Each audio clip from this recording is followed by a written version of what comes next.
Hello everyone. स्वागत है आप सभी का इस चैनल पर। आज हम बीएसएफ में कांस्टेबल जनरल ड्यूटी की स्पोर्ट्स कोटा रिक्रूटमेंट 2025 के बारे में बात करने जा रहे हैं। अगर आप एक टैलेंटेड स्पोर्ट्स पर्सन हैं और देश की सेवा करना चाहते हैं तो ये वीडियो आपके लिए है।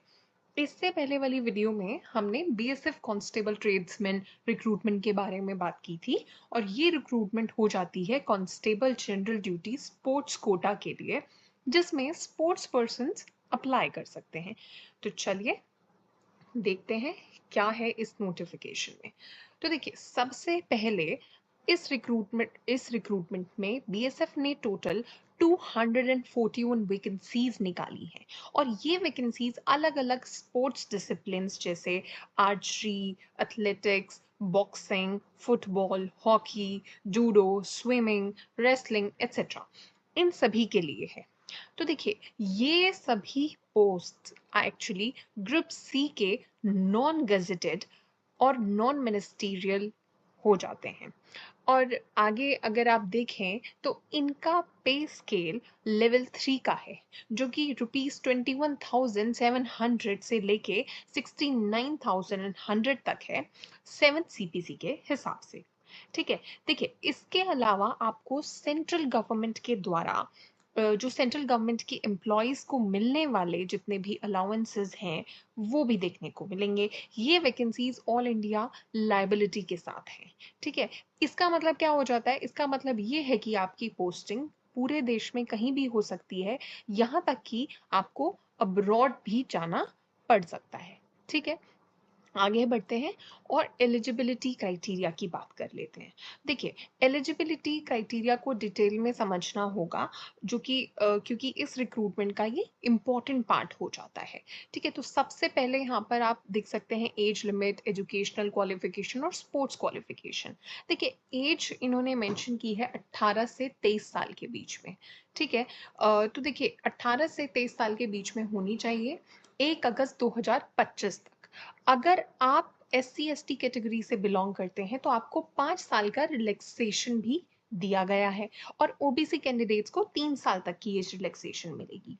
और सिर्फ मेट्रिकुलेशन सर्टिफिकेट ही डेट ऑफ बर्थ के प्रूफ के रूप में एक्सेप्ट किया जाएगा। ठीक है, इन्होंने यहाँ पर एजुकेशनल क्वालिफिकेशन में इस पोस्ट के लिए मेट्रिकुलेशन या इक्विवेलेंट सर्टिफिकेट मांगा है। और स्पोर्ट्स क्वालिफिकेशन की बात करें, देखिए ये एक स्पोर्ट्स कोटा रिक्रूटमेंट है और इसके लिए स्पोर्ट्स क्वालिफिकेशन बहुत ज़रूरी हो जाता है। इस पोस्ट के लिए वही प्लेयर्स अप्लाई कर सकते हैं जिन्होंने पिछले 2 सालों में इन्होंने डेट भी यहाँ पर मेंशन की है, 21 अगस्त 2023 से लेके 20 अगस्त 2025 तक स्पेसिफिक कॉम्पिटिशन्स में हिस्सा लिया हो या फिर मेडल जीता हो। इसमें इंडिविजुअल इवेंट्स और टीम इवेंट्स दोनों के लिए क्राइटेरिया अलग अलग दिया हुआ है।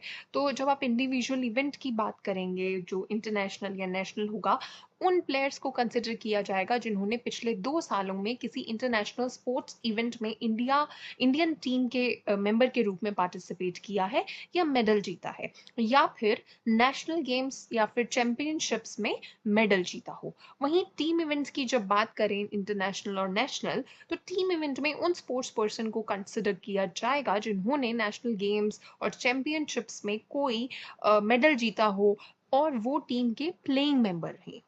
ठीक है, तो आपको सिर्फ एक हाईएस्ट मेडल के मार्क्स मिलेंगे जो आपने पिछले 2 सालों में सिक्योर किया है।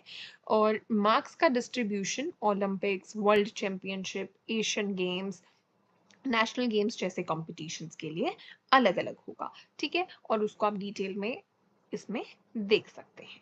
ठीक है, अब आगे बढ़े तो ये देखिए एज रिलैक्सेशन के बारे में हम डिस्कशन कर चुके हैं।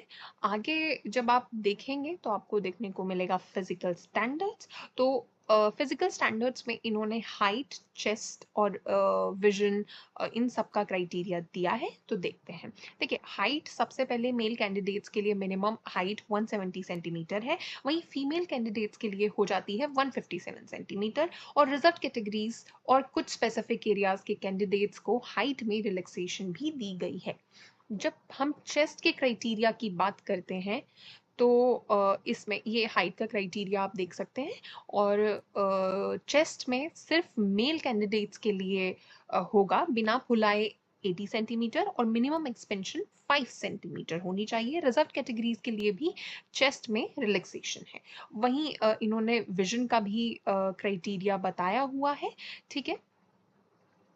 तो इन्होंने विजन का क्राइटेरिया बताते हुए कहा है कि मिनिमम डिस्टेंस विजन बिना ग्लासेस के 6x6 और 6x9 होना चाहिए, और आपको कलर ब्लाइंड नहीं होना चाहिए। और टैटू की बात करें तो रिलीजियस सिंबल्स, फिगर्स और नाम वाले टैटूज अलाउड नहीं है। लोकेशन की इन्होंने यहाँ पर मेंशन किया है कि लेफ्ट फोर आर्म या डोर्सम ऑफ द हैंड्स पर टैटूज अलाउड नहीं है।